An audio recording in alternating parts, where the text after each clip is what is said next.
Hello everyone, I hope you're all having a wonderful day. Today I'm here to talk about the new, but very much not new, Naked palette that was just released by Urban Decay. So apparently this palette was first released in 2010. I did not buy it at that point. I was not into makeup at all in 2010.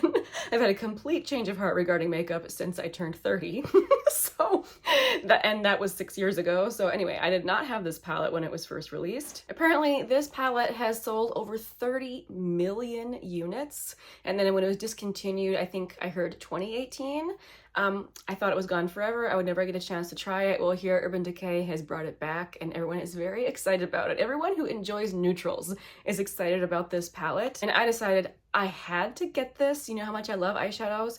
But I was wondering if when I got it, I would have that moment where I tried it on and I was like, well, okay, I have these shades already. So I thought I would go through my stash and see if I could dupe this palette.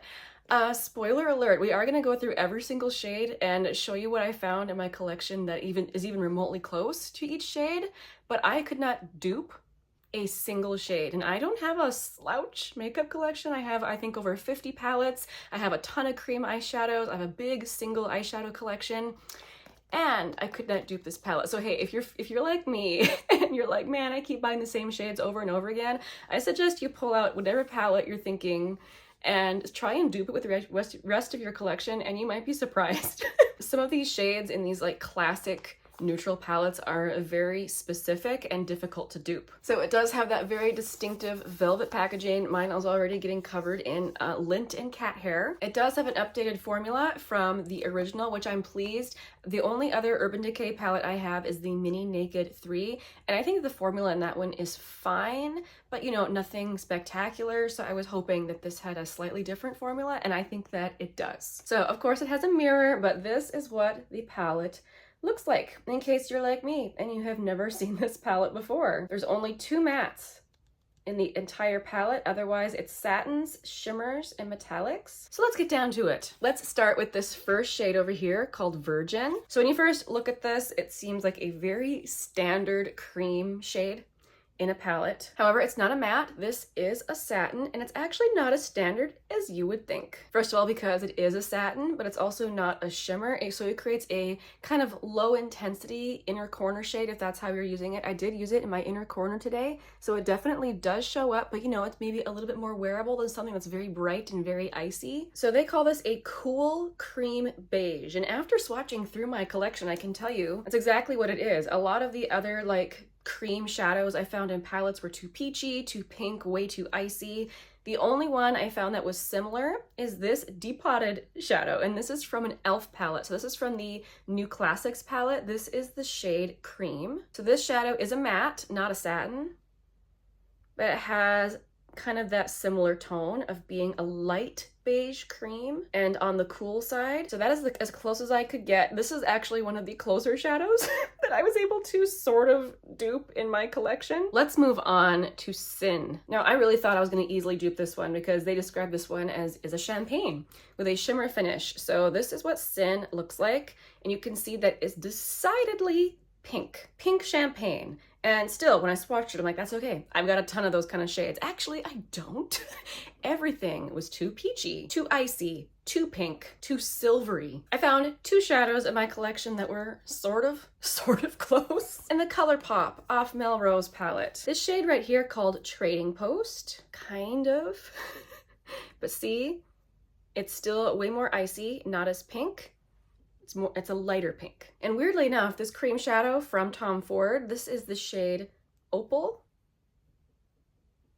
Again, it's not the same at all. It's too light. I didn't have anything that was this exact shade. Oh, for any of these shadows, if you do happen to know of an exact shadow dupe, let us all know in comments. I'd be very interested to know what's out there that would be an exact dupe of these shades. So next up, we have this matte named Naked, and I knew it was going to be a journey to try and find a dupe for this. If you have ever tried to dupe what you would be considered just a classic matte brown eyeshadow and start swatching your collection, you'll find that every single brown in your collection is slightly different.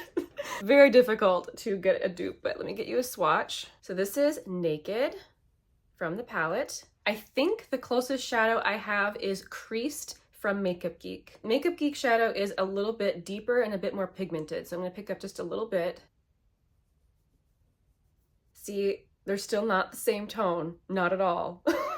But that's as close as I could get. Would you notice a difference on the eyes? Probably not. But here when I am swatching all these shades next to each other, it's obvious it's not a true dupe. One that was another surprising struggle was Sidecar. So I do have Sidecar all over my lids today. I am loving that. They describe Sidecar as a rose gold with a metallic finish. I don't agree with either of those things. I think it's too neutral to be a true rose gold, and I did a bigger swatch like this so you could see kind of the wet look effect that this one has. This one has a really beautiful texture. And if you watch my channel, you know that I have a lot of rose gold and neutral pink leaning shades, but I did not find a single thing that was this exact color. The way that this lays down on the eyes and the way it looks in a swatch, I immediately thought of Kaja, and it's possible there might be a Kaja shadow that is like this same color, but I didn't have any trio that specifically matched this. But if you like the Kaja shadows, know that this has a similar effect. It's a different texture. It's not as soft as the Kaja shadows, but it has that same beautiful kind of twinkly formula. The closest shade I could come to was from Bodyography. This is the shade Off the Hook. And this, again, is another one of those formulas that has that beautiful twinkly effect. But Off the Hook is cooler, much cooler. This is Off the Hook. This is Sidecar. Now we come to the second matte in the palette, and this is the shade Buck.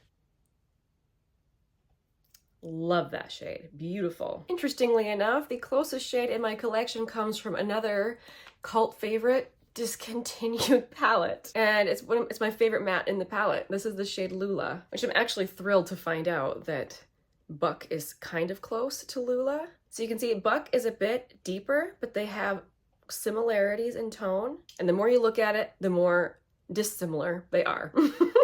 Next we come to this light gold shadow here called Half Baked. This is a nice light gold. It's not too orange, which when I swatch it by itself, to me it just looks really gold. But again, swatching it next to other golds, it looks way more neutral in comparison. And this is another shadow where I found its sort of dupe in the ABH Mario palette, specifically this shade here called Fifth Avenue. Half Baked is a bit brighter than Fifth Avenue, but they have kind of a similar tone. Initially doing this, I was hoping I could find all my dupes for my single shadow collection. That hope was quickly left behind. The next shadow is Smog, and this is a bronze with a metallic finish. So that is what Smog looks like. I found two shades that were kind of close, but not really. First one comes from this Pat McGrath Divine Rose palette. This shade right here is called Sable Bronze, and I think this one's a little too deep, but there's some definite similarity. Well, maybe not too deep. I feel like that one has just a little bit more pink in it. It's the next shade. I had another shade to show you that kind of close. From the Glam Light Chocolate Martini palette, the shade Ganache. Now this shade has a way more like intense gold glitter running through it, but it definitely has a similar kind of tone to Smog. Next up we have the shade Dark Horse, which is a dark brown with a shimmer finish. You can see it's kind of a cool leaning dark brown. It's a pretty unique shade. The closest shade I could find is from ColourPop, that's Taupe. This shade called Constrictor. And you can see that one is even cooler. Next up we have Toasted, which is, over here. This is a beautiful shade. They describe this as a rosy taupe. I have yet to try this one on my eyes. I cannot wait to do so. I think it's so pretty. Okay, so here's Toasted. Very pretty color. And the closest shade I could find is another discontinued classic favorite. This one's from Too Faced. This is the Sweet Peach palette. This shade called Cobbler. Now you can see Toasted's deeper. I'm gonna try and blend it out a little bit so that you can see that there are some similarities in the tone. So hopefully you can see why I said that one is sort of close.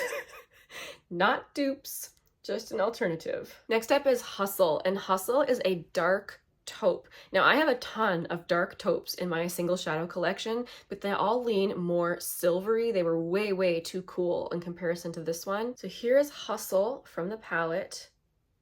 Very beautiful. Weirdly enough, the closest dupe I could find is this cream shadow stick from Beauty Pie. And I've been hanging on to this despite its broken packaging because I thought the shade was so beautiful. Well, maybe now that I have this shade in the Naked palette, I can finally declutter this. This packaging is completely busted. Side note, I'm going to interject this in here. I did decide to throw away the packaging, but that cream shadow is just too stunning. The formula is so beautiful. I had this leftover Lila B packaging. I did not like the blush. I decluttered the blush, but saved the packaging because the packaging was so delightful. And I depotted that shadow stick in here. So now I can have it as a cream eyeshadow, and I'm very pleased with myself. So this is the shade Brazilianaire, and you can see it's still a little bit more silvery, a little bit more cool than Hustle. I'm gonna try and blend it out a little bit so you can see the tone a little bit better. See what I mean with the similarities between that? That's so nice. So next up we have Creep. Honestly, not a shade I'm gonna use very often. It is a satin black with silver glitter. But the second I saw that it had silver glitter, I'm like, oh, I definitely have a shade similar. So that's the satin black. You can see it's actually not too pigmented. It makes it, in my opinion, a little bit easier to use when it's not super pigmented. But the other shadow that I have that is also black with silver glitter is very pigmented. It's from this Kaleidos Astro Pink palette. And check this out. Yeah, way more pigmented, and you can see the silver glitter.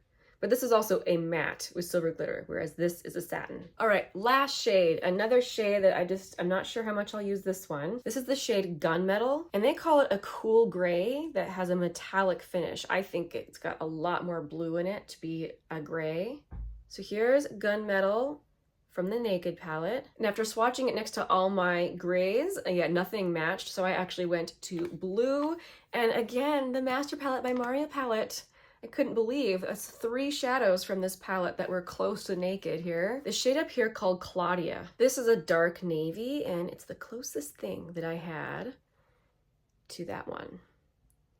So you can see Gunmetal is a lot more metallic, Claudia is more satin, but they have kind of similar tones. So it took me forever, like way longer than I expected, to try and find similar shades, 2 shades in the Naked palette, and it really made me have some respect for this palette. The tones are unique, and they're very useful tones. I can see why this was so popular for so many years, and I think it was a very smart move on Urban Decay's part to bring it back. We seem to be in a period of time where a lot of people were wearing less eyeshadow or no eyeshadow at all. If they are wearing it, they're not wearing too much, and this type of palette is a workhorse palette that has these 2 very handy mattes for contouring the eye, and otherwise the rest of the shimmers are actually all single shadow looks. Even this kind of black over here, I've noticed a lot of ladies, now that I'm paying attention, will wear something that is this tone, very lightly blended on the outer part of their eye, and that's it. So kudos to Urban Decay for thinking to bring this back now, of all times. Now is the perfect time to bring it back. And I am, for one, so happy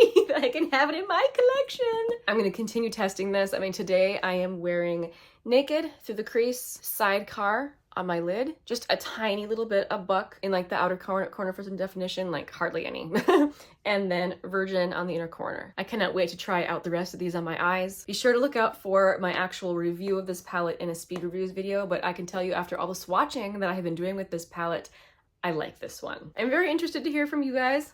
What do you think of this release now from Urban Decay, them bringing something back that they said was never coming back? I think they even had a funeral for this palette. I do think it's frustrating they're calling it limited edition. I mean, who knows, maybe it will actually be limited edition, but sometimes when something is very popular, they keep bringing things back. So hopefully this will stick around for a while. Thank you for watching. You've made it to the end of the video, which is where I always talk about my tea of the day. I'm still working through my tea stash and using up a bunch of samples before I let myself repurchase a bunch of my favorites. And I'm very proud of myself. I finished off a sample today. So this one is from the Irie cup, and this is their Japanese sencha. It's good. It's a pleasant green tea. I really appreciate you. Thank you so much for watching. I'll see you again very soon in the next one. Bye.